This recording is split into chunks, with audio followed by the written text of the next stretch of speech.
To check out all our products, go to musicnomadcare.com. A common issue on guitars, basses, any stringed instrument is a binding nut slot. You often have guitars that have nuts that ping when you tune them, or have tuning issues where the string goes sharp as you're playing because the nut slot is too tight. We'll take the low E string on this guitar, for example. It's a 46 thousandths diameter string.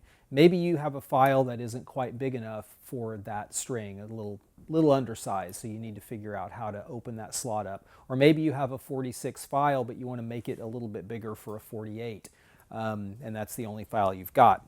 What you can do is a technique called rolling the file, where you can cut the file down the side of the nut slot, and you can open up the slot just a bit and create a little bit more clearance for that string without actually raising the nut slot up to the next sized file.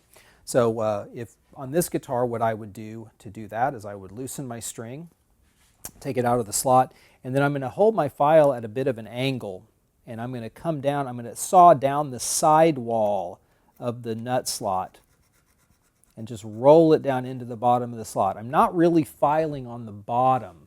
I'm just coming down the side and cutting down the wall, and then as soon as I get to the bottom, I'm not cutting any material off of it, just down the side walls, and that just makes the slot a little bit wider and can help to open it up and let the string move more smoothly through the slot. Please visit musicnomadcare.com for all our how-to videos.